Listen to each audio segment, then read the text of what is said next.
Welcome to ESI Focus, where I delve into a specific sector of the esports industry with a special guest. This is our third episode on fan engagement presented by REELY.AI, so do check out their content creation fan engagement services on their website. In this episode, we're going to be discussing all things fan engagement tools. It's a massive topic where we're going to be talking about how important developing fan bases are in the modern era using these tools, and we're going to be delving into the topic of how to get most out of the fan engagement tools as well, and asking what are the best ones. So to guide me through this huge topic, I'm joined by Challengermode's Chief Business Development Officer, Philip Hübner. How are you, Philip? I'm good, thanks. Happy to be on here. How are you?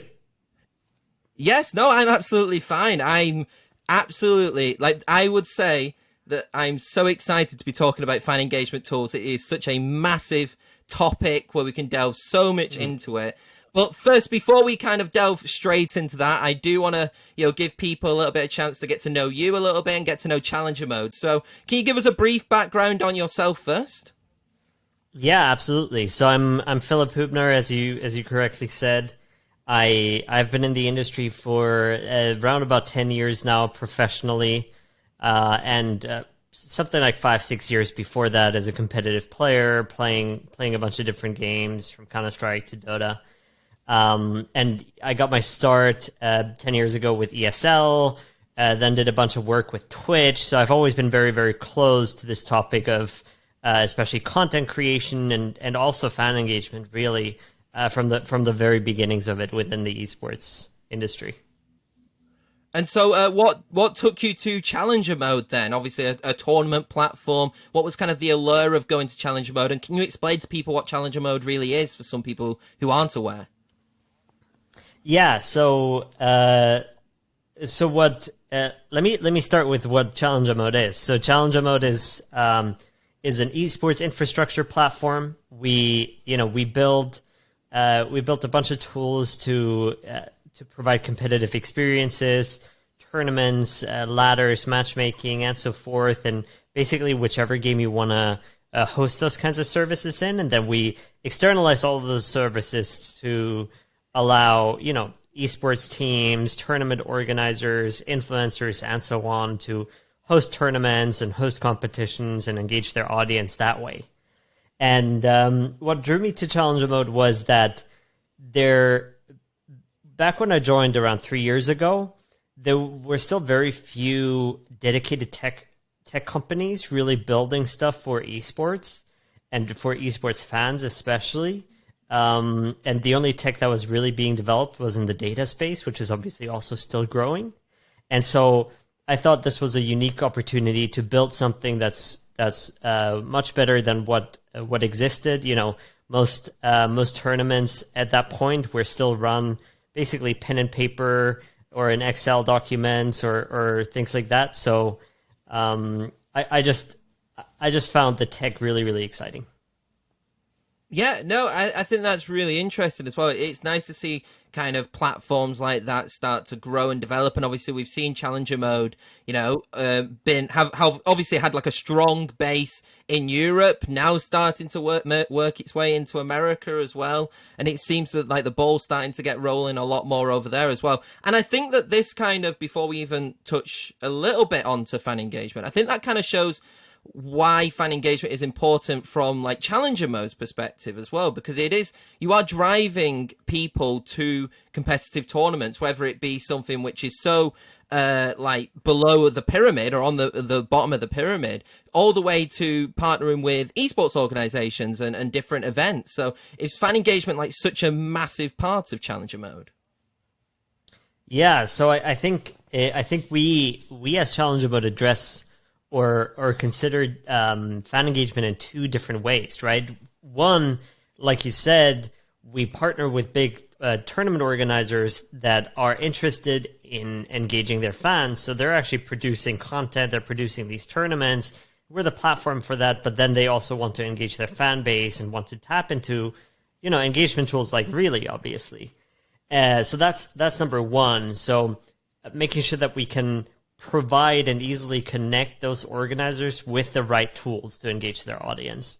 And then number two is this is usually a little further down in the pyramid of esports, right? Not on the pro level, but it's sort of the grassroots competitions, the community competitions, where the competitions themselves are fan engagement, right? You're engaging your fans by running tournaments with them and for them, and having the community be able to play in something that you're organizing. Yeah, and we're definitely going to be delving into, when we're analysing different fan engagement tools later on in the podcast, kind of, the importance of different platforms and different activations throughout that. But first, I want to start every episode really by defining what we're really talking about. And it is such a difficult question to say, but how would you define fan engagement tools? Because I feel like the word is being thrown around a lot. What is a tool? What is an activation? But how would you define actual fan engagement tools? Yeah, so I think like you said, it's almost like a buzzword, right? And I think so you need to take a step back and really look at what is the content, what is the piece that you're engaging on top of, right? If you're a tournament organizer, then you're utilizing quote unquote fan engagement tools because you're interested in how can I provide a bigger experience to the audience that is watching my content, right? Turning eyeballs into an engaged audience, essentially. I think that's the key to what a fan engagement tool is to tournament organizers, right? But then if you look at the other parts of the industry, obviously there's the esports teams that are massively engaged in this space, and they're not the ones creating this content, right? They're not as much interested in generating engaged fans out of the eyeballs within a tournament, but rather in securing their own fan base, right? Building their own fan base, making sure that if you're a Fnatic fan, that you stay a Fnatic fan, right? That you have a reason to be a Fnatic fan. And so I think there's really these two categories of fan engagement tools. One is tackling tournament organizers and what they do, and one is addressing sort of the esports teams and the influencers, because that's the other part there. Yeah, 100%. And I think that it's really interesting to kind of get that, because I feel like when you kind of learn about fan engagement tools, I think you're initially drawn towards teams and influencers and how they can kind of help build fan bases. But also, fan engagement tools can also help, like you said, with participation, with driving engagement, for tournament organizers as well. So it is very much an all-encompassing thing within esports. Just because you've got fan engagement tools doesn't mean that it's, your tournament organizer is any different than if you're an actual organization, say like a Fnatic or a Team Liquid, for example. So to jump into that then, how important are fan engagement tools to Challenger Mode, and what fan engagement tools do you guys use? Yeah, so broadly speaking, like I said in the beginning, we are a fan engagement tool, right? So to a lot of organizations, especially if you're looking at esports teams, Ninjas in Pajamas, Fnatic, and the likes, they're using Challenger Mode today to engage their own audience by running tournaments for their communities on Discord and so on. So they engage them in that way. And then similarly, actually for game developers and also for bigger organizers that kind of have this problem of, if you look at a Blast, they have this problem that they only have a few activations across the year, right? So let's say you only have 4 or 5, 6 tentpole events, and there's nothing between that, right? So these kinds of organizers are also interested in how can we engage our audience in the middle, and obviously tournaments come very natural to them. So there's more and more of these kinds of organizers also creating community tournaments, and we make that easy because it's automated. So they don't have to spend a lot of resources doing so. Yeah, go on. And then going to the second part, I think the other element for us is, for these kinds of players, these kinds of stakeholders that we as Challenger would cater to, what are tools that we can partner up with to provide a better experience and to make things a lot easier for them. So, in engaging their audience, in creating content. And that's why we partner up with companies like Really to create a better flow and a better bridge between, we want you to just come to Challengermode or have to come to Challengermode and tap into all the fan engagement tools you need without necessarily building them ourselves. I think that's so interesting as well, because it is this concept of like a building block, essentially, So you've got Challenger Mode, which is kind of being used by tournament operators and game developers to build their own fan engagement kind of services through that. But then within that, you're also then going on top of that and building, okay, but we want to increase our fan engagement services through that as well. And that's why it is, partnering with like content creator and automated softwares, or, kind of platforms and tools which help push engagement more, whether that be on social media or through creating video clips. So it is like, there's no one set tool to kind of use right now. It is very much kind of utilizing the tools which you feel like are best suiting your company. Would you say that works with kind of everything really in esports, that it's about identifying the correct tools and how important that is?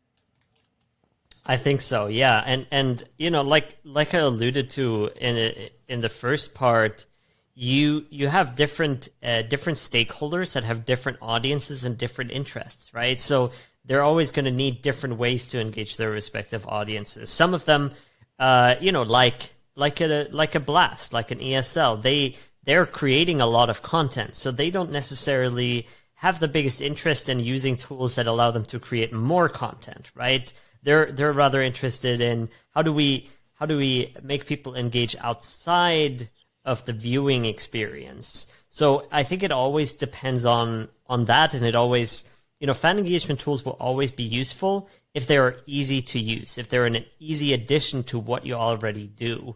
And I think that's kind of what it comes down to, you identifying as somebody using fan engagement tools. Mm-hmm. It's all about, what do I do and what's going to be a good and easy addition to that I can provide to my fans.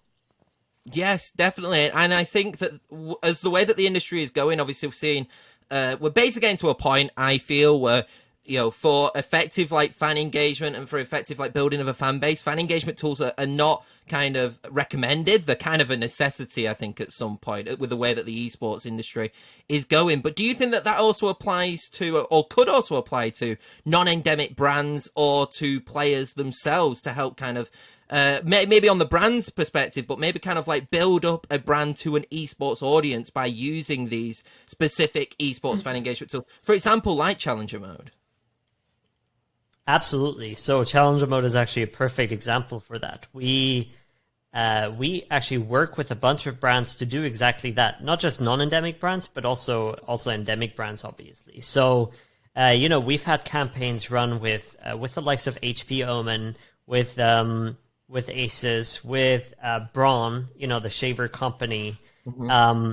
And it's always been a matter of these brands on Challenger Mode create a space, and within this space they form an audience, form a community by running tournaments, hosting tournaments for them, and it's a very authentic way for them to enter into the esports industry, and show them that they get it, right? And I think that's the biggest part. It's like, we get it. You want to play games? Here, we'll give you a way to play games. We'll give you something to play for.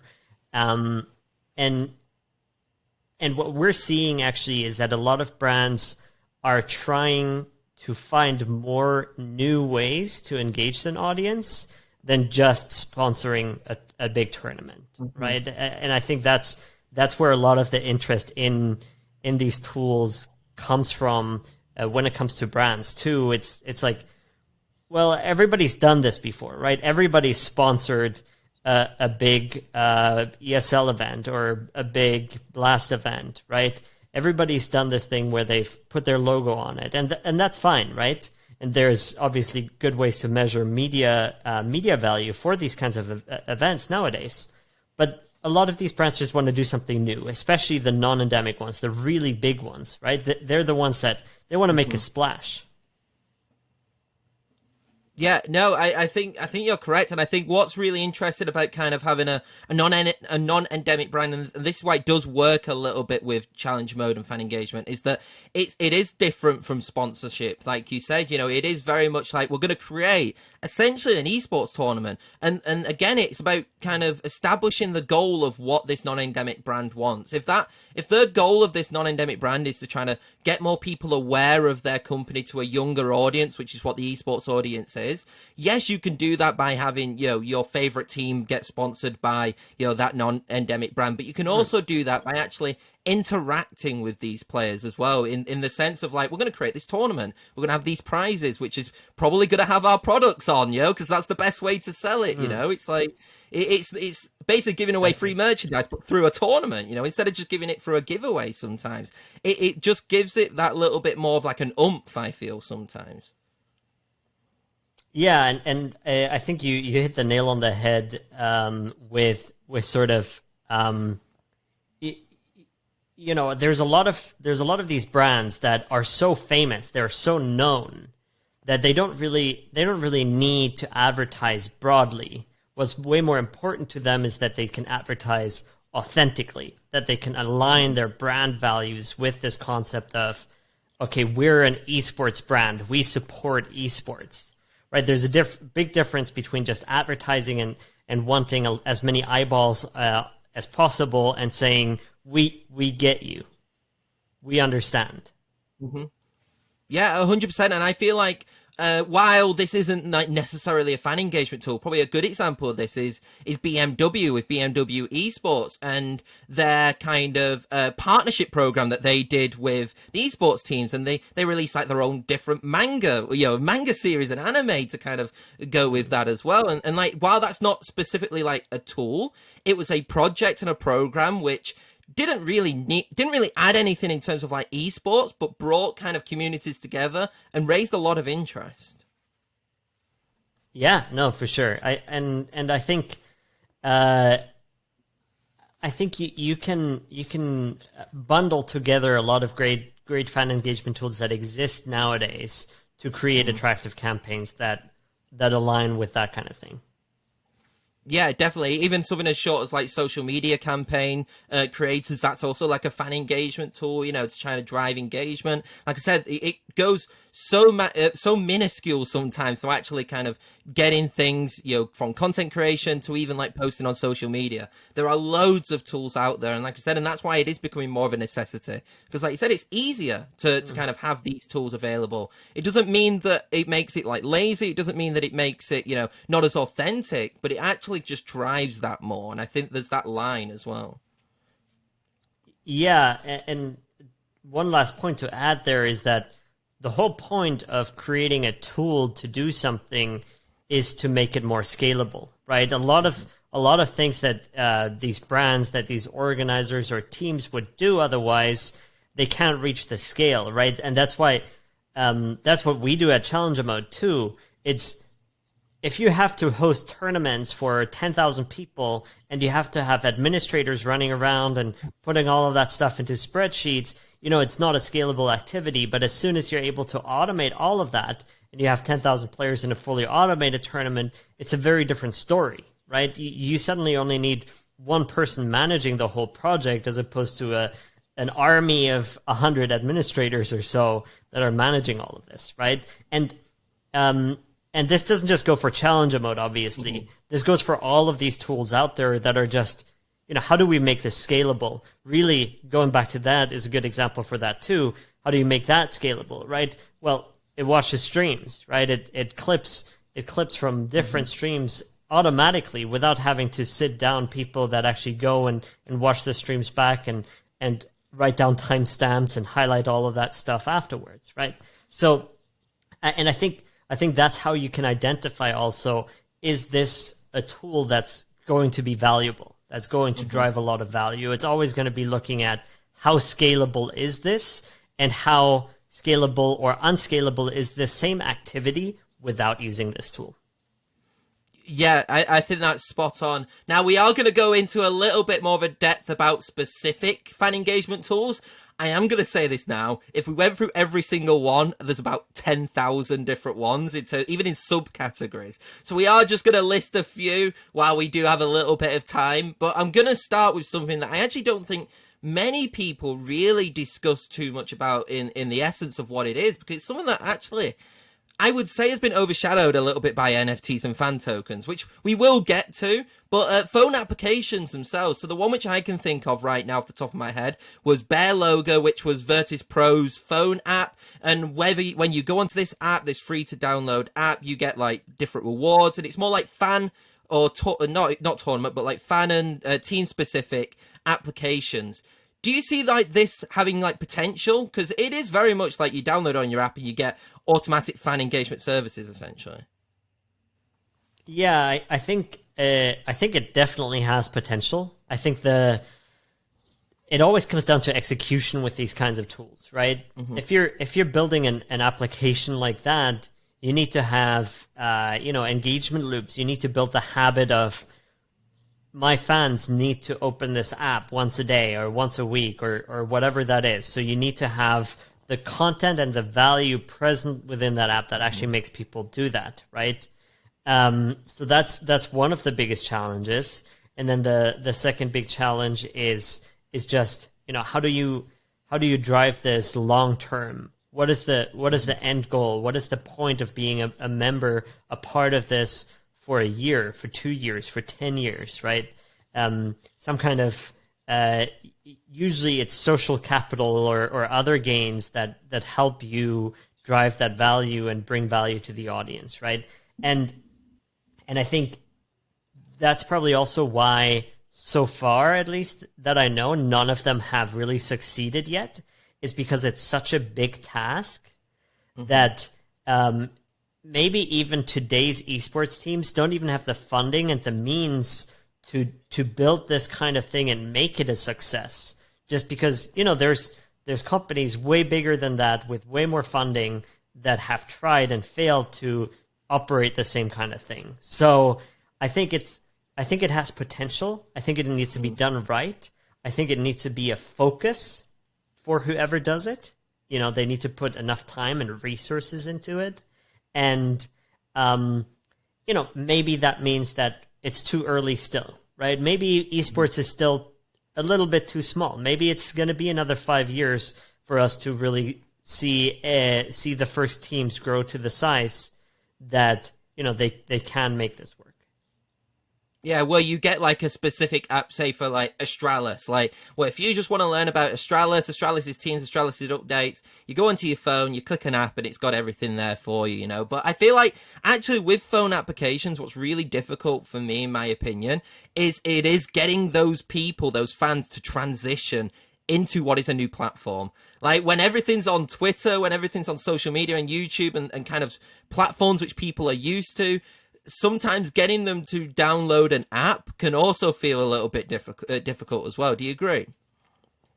Yeah, definitely. In those instances, if I as a fan get all of my content, get everything that I want from your Twitter and from your Facebook and your Instagram updates, and those are the things that I check for my regular social life as well, then maybe you need to find a way to at least bundle those things into the same app, right? Give me one place where I can find all of the content related to you so that I can remove an app from my life, right? Maybe I am a hardcore Astralis fan and Astralis is all I care about, right? Maybe I don't need to follow Twitter or use Twitter at all because all I care about anyway is what Astralis and their players tweet. So then bundle that into your app, right? Bundle that into the Astralis app so I can see what people are talking about, so I can see all of the content that you're creating.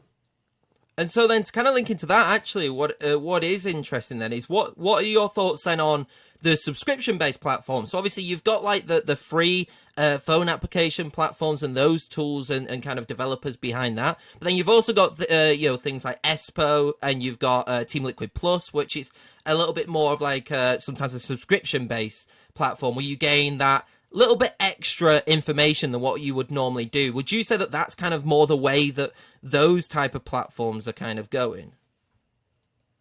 So, so I think the hard part about answering this question is that, again, you kind of need to take another step back and look at why are people building these tools, right?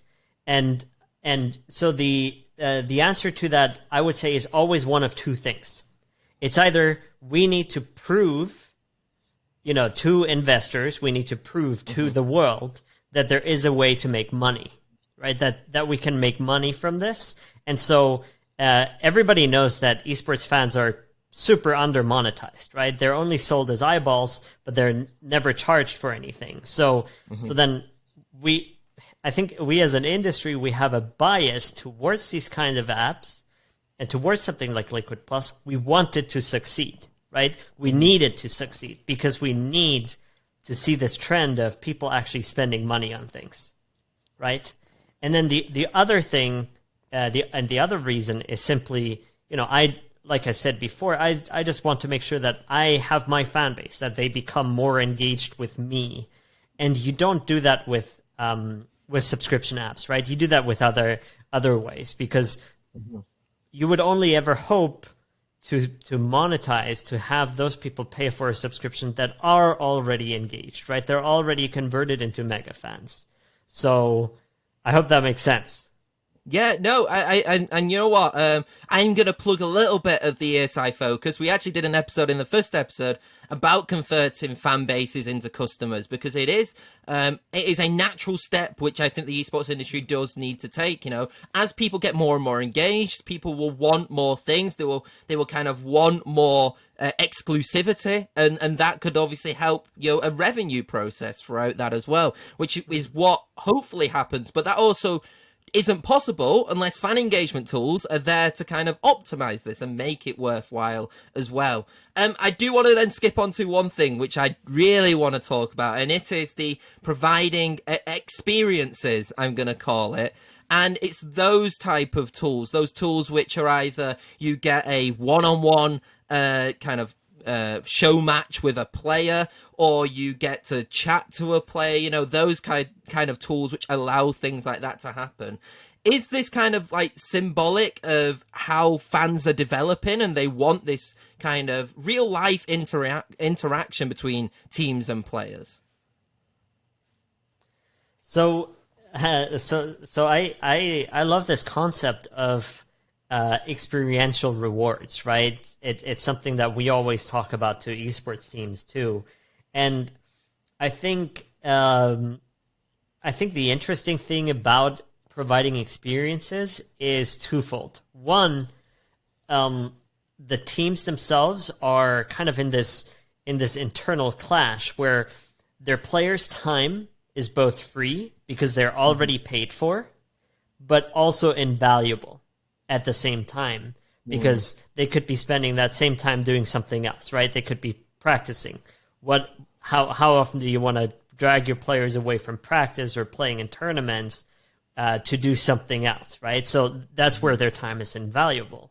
So let's park that, right? That's an important building block here, though, an element. And then the other part is on the other side, on the fan side, that player's time is completely priceless, right? You can't put a price to playing a match with a player from Astralis, because this is an experience, a unique experience that you'll only get once. You can't buy it anywhere, right? So that's obviously where a lot of this inherent value comes from. And I think absolutely the audience is interested in that, right? But at the same time, I also think they're spoiled by the fact that these players, they already stream, right? They stream on Twitch. So you'll be able to go into their streams and engage with them anyway. So it's not nearly as exciting as meeting a Ronaldo who doesn't do this kind of thing, right? Or meeting maybe a Neymar or whatever. And so I think that's kind of where a little bit of the struggle comes from. But at the same time, I think it is also key to what esports teams especially need to do to engage their audiences, to provide something unique. to their fans. And I think that we're actually starting to see kind of tools developing towards that as well, kind of like giving players, and it sometimes can be an extra revenue opportunity as well. We forget that is also kind of a point as well, where you'll get fan engagement tools could even be like one-on-one coaching platforms as well, where it's like you gain something through that as well. That is also, while a revenue tool, also a kind of a fan engagement opportunity for the fans themselves and the players to build their fan base by helping people coach, and also by having these bookings where you can go onto a platform and book a show match for a player for a certain amount. We're starting to see a lot more rise of this, I think, because players are starting to become more and more popular in mainstream media as well, because at the end of the day, if the interest isn't there, then these services won't be appearing, and we'll slowly see these services probably not work. But it looks like, with the way it's going, that more and more of these services and more of these tools are actually being developed because of this rising interest. But like you said, it's kind of finding that balance of, yes, okay, we want these people to be gaining a fan base, and we want them to be recognizable and interact with the fans, but we also need them to still be at peak performance and do what they best they can competitively. Yeah, and then I think one more important thing to add to that is, from the audience side, there's also a hesitance whenever somebody wants to charge for something, right? The word sellout is very often used, especially when it comes to influencers, right, to streamers, and I think that's kind of this thing where the esports audience is allergic to people making money, almost, right, the fans, and if you look at the traditional celebrity landscape, right, if you look at actors. Let's use actors, right? If you go to a Comic-Con, you can stand in line, pay $50 to get a signature from a famous actor, right? That's a completely normal thing in that world, but that wouldn't fly at all in esports, right? Everybody would be up in arms. They'd be getting out their pitchforks if Device suddenly started charging fans $20 for an autograph, right? So I think this is a big hurdle that we need to overcome there. And I don't know yet how we do that. I think we probably just need to lower people's tolerance there, or increase people's tolerance. Sorry. And I think, as you were saying as well, I think that it's really interesting because, like you said, with this price point value, and this comes with all fan engagement tools and services which are available. It's like you have. It's very important to kind of, like you said, realize that esports fans aren't right now as, commercially spending as, football fans, soccer fans, NBA fans, So you need to kind of price point it correctly as well, because if it's not the value just for the fans as well, but price pointing it for the organizations as well, because they need to know exactly where they're getting out for it. And maybe it is a case of starting off at a lower price and then working its way up as more and more popularity goes. But I do think that price, like you said, is such an important part, not just for fans spending it, but also for organizations themselves willing to kind of part with certain amount of money for a fan engagement tool as well. Absolutely. And you know what? That's kind of where another layer comes into this, another layer of complexity, which is localization, right? How do you price something correctly for a European audience, right? You can't, because the spending power of the UK and Germany and France is very different than the spending power of a Croatia and a Serbia and Bulgaria, right? And so if you have a big European audience, how do you engage all of these fans and make it a fair price for everyone? And actually, as you maybe saw, Twitch just started after many years, I think, of deliberation. They started localizing their subscription prices to 2 different countries.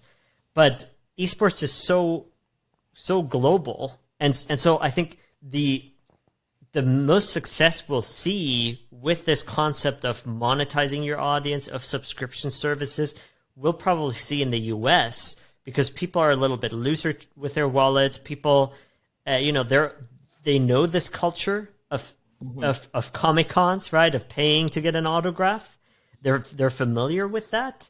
And also, you don't have to localize pricing like you do in Europe. So I think we definitely have to keep an eye on what's going on in America and how can we replicate that into Europe. Not that I, not that I think that North America is particularly leading the esports industry as a thought leader and as a major innovator, but I think that's going to be the testing ground where it's going to find its first success. Yeah, and so let's talk about money, so let's talk about probably one of the biggest valued tool that we've seen come out recently. I think everybody's talked about it. We've recently seen brands and tournament organizers and teams also announce these NFTs and fan tokens. Like, obviously one of the biggest fan engagement tools probably in terms of spoke about in recent years, I would say. So why are fan engagement tools why are NFTs seen as such a good fan engagement tool in your opinion?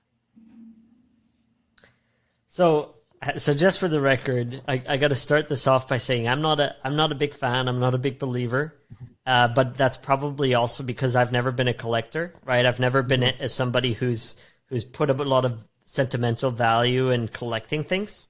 So I think to understand NFTs, you need to understand that mindset of what is it like to collect cards or bottle caps or whatever, and then from that perspective, though, if the audience is big enough that believes in this, right, and that has that sentimental and sees that sentimental value in collection, then which I don't know, I'm not an expert on that topic, I would say, but then obviously there is a lot of value in giving people something to collect that's completely unique, right? I mean, the first big push within esports, I would say we saw that made a lot of money was, unfortunately, is gambling with the CS:GO skins, right?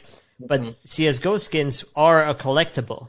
The biggest difference being that they're not unique, right? And the value of some of these CS:GO skins, though, did go up to the 20, 30, 40,000 pounds mark. Just because they were almost unique, right? It was a version of a skin that was in perfect condition, things like that. And they were so rare that... So obviously there is a lot of value to be seen in these digital items and in these digital collectibles. And if any audience is going to buy into that, then it is the gamers, right? It's definitely the gaming audience that are already collecting virtual items and have been doing so for the last 10 years. Yeah, I think as well you've hit the nail on the head when it comes to it's all about having that established fan bases. I do think that NFTs could work and collectible tokens and fan tokens could work, but for me personally, it's like for the top tier organizations right now. It's for the organizations which have like a massive wide scale fan base where they know that if a player, so for example, like Ninjas in Pajamas, if Device had an NFT, if they made a Device NFT, that would be very collectible because of the legacy which Device has had prior to that anyway. Probably to a point where in the next 10 years, if CSGO is still going, the value of that card will probably be, even higher. So I could definitely see why, like, these tools are being implemented as, like, getting more revenue as well. We've recently seen it with Flashpoint, where Flashpoint have kind of announced NFTs, but also holo cards as well. So, and that I believe is going like 50% to the tournament, 50% to the teams itself. So that's kind of a good tool to use to kind of boost not only like the league itself, but also the teams. But obviously it depends on the value of that. I think as well, what's interesting is kind of seeing where these value of these cards are. Now, the ones like for Flashpoint, they're a set price. However, you have then got some which are not a set price. I think 100 Thieves did like NFTs, I think at one point, and I don't think there was really a price there. I might have been wrong there, but even with some, there's no set price, and that's where it becomes a little bit more of an issue of how much are you willing to let people spend for these NFTs. So there is that moral dilemma there as well. Absolutely, yeah. And but going to the fan tokens, which I guess I haven't addressed really. I think there's definitely something there, but I think it comes back to the same exact thing I said about a mobile app, right? there needs to be an inherent value, right? It can't just be. There's a great book that taught me a lot about this kind of relationship, which was written by T.L. Taylor, who's a professor at the MIT, and she writes about digital communities, about esports. And one of the things she wrote a book about was streamers and the relationship that streamers have with their audience. And I always say that streamers and esports teams have the exact same kind of relationship to their audience, where you're kind of a fan, and because you're a fan, you do things not because you're being provided a value, but because of your own goodwill, right? Because you want that person or that team to succeed. And so that can't stand on its own when it comes to a successful token, right? You need to actually provide people with the appropriate value. You know, it needs to be something you can use in ways that are relevant, that are bringing you something you can't otherwise get. And I think that one fan engagement tool, one fan token tool, like platform, which I can think of, is something like Socios, where what they can do is you have like fan engagement tokens, and you can then have like a certain say in like certain specific topics of the organization itself. And it's kind of like giving you these tokens for an opportunity to gain that little bit extra, even if it's like you get a merch alert like a week before or 3 days before or something like that, you know, with these tokens. So I do think that, yeah, both NFTs, I did wanted to push them together because they both kind of offer something similar, but they are kind of different entities in themselves as well. The last one really that I actually wanted to talk about then was data services and analytical services. Now, I don't think many people kind of see data and analytics sometimes as fan engagement tools themselves, but they can be utilized as fan engagement tools. So as a point where I would say, would you say that it's kind of imperative now for tournament organizers to kind of have basically data services and analytical services to push fan engagement?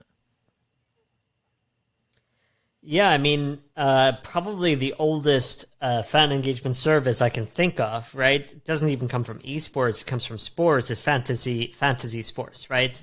And that is driven entirely by data. It's driven entirely by statistics, right? You know, going to football, how many goals does this person score? How many passes have they done, and so on? How often has a ball been taken from them? How many, goals have they kept from happening? Things like that. So all of these statistics are obviously gathered and then turned into point systems. So that is one of the oldest fan engagement tools. And I think there are a lot of similar tools, especially, not for esports teams so much, but especially for tournament organizers, like ESL, like Blast, the really big ones, where you want to provide your audience with an ability to not necessarily gamble, but to predict outcomes, right? Because that gives you a layer of engagement on top of a tournament that keeps you more engaged with the tournament, right? It keeps you wanting to watch the tournament, especially if there's something to gain other than just social capital in the end of the day. So I think just from that perspective, it's definitely something that's super desirable for organizers. Obviously, we can't go around the topic of gambling. Obviously, all of this data is something that's important to be provided to gambling services, and a lot of money in esports today does come from these kinds of deals, right? From deals with sports books and so on. So, but I think there are ways to win on both sides here, where you can provide something for gambling and for that audience, for the people that are interested in that, because people will gamble anyway, right? No matter if you're providing that kind of data or not. But you can then also use that same data, these same statistics, to provide a level of engagement and a layer of engagement that has nothing to do with real money, that has nothing to do with gambling or trying to get people to gamble. And I don't think there is a lot of services out there at the moment that are advanced enough to provide all of this in an all-in-one solution. But I think we're going to see stuff happening and things developing into that direction very soon. Yeah, I think that like one which I can kind of think of is like Grid as like a data platform themselves, but like in terms of like just providing data on a screen from a broadcast, like that doesn't mean that data's all that it's going to be used for, but that can even help with kind of engaging new fans who come in. If I know nothing about CS:GO, but then I see like a statistic on a broadcast which says this person's got the most kills or this team is the most dominant in terms of form, in terms of getting things like that, something really specific, it immediately draws that person in as like, okay, I maybe don't need to know like the intricacies of every game. I know that that person's really good, and I know that they're not playing well today, or something like that. And I think that's something so specific.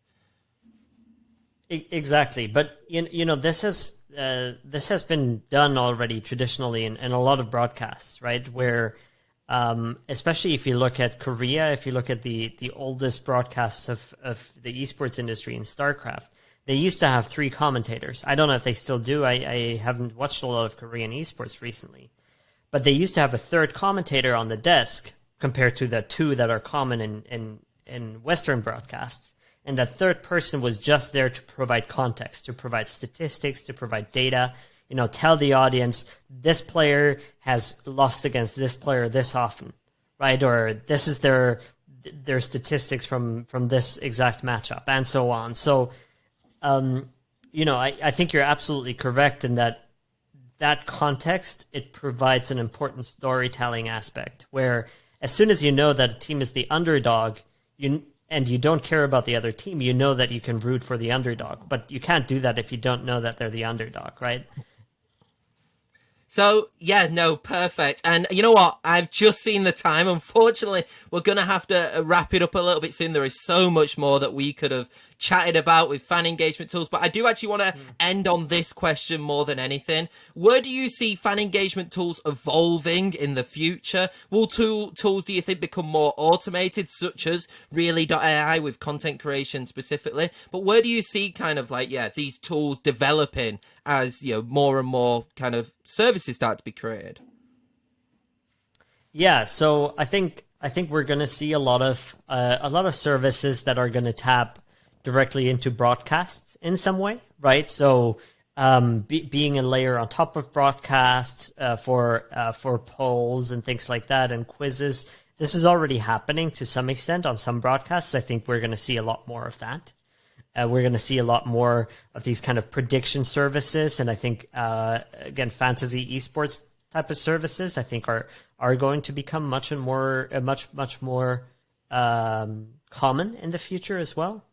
And then obviously, really with the content creation aspect, being able to pull streams and create content at scale from tons of streams. This is a huge thing. Especially nowadays where more and more tournaments, more and more competitions in this space are being streamed by the players themselves also, right? And lastly, I would say there's a big data revolution that's still yet to happen, especially with regards to it should be so easy for us to have and to utilize data as esports. We don't need cameras and lasers on a football pitch just to know what's happening. We have all the data right there available through APIs and so on. So I think there's a lot more that's going to happen from that perspective. And then obviously, we as Challengermode, we hope to help more and more organizers to use tournaments and use matchmaking and to use competition itself to create more engagement with their fans and their audience and allow people to engage basically year round, but also to create new players, right? To create new esports players, which obviously will grow that pie of really, really engaged fans also. No, brilliant. Thanks a lot, Philip, for coming on. If you do want to know about REELY.AI, which is the partner of this episode, they've got good content and fan engagement services. We've not been paid to talk about them, in terms of like during the episode. We just really like the services. Philip from Challenger Mode says it as well. So yeah, thank you all for being a part. Well, for listening to this podcast. Thank you. Philip, for being a part of this podcast. And yeah, have you got any final thoughts? No, not really. I think this is a super interesting topic. I think there's a lot of things to keep an eye on. I hope that the audience has learned something here and has some good takeaways. And equally, I hope that the esports audience learns to be a little less against monetization. I think that's a big piece of all of this. Yeah, no, absolutely spot on. I couldn't have said it better myself. If you do want to check out the other episodes which we've done as well of ESI Focus, don't forget to check out those as well. And until next time, we'll see you later.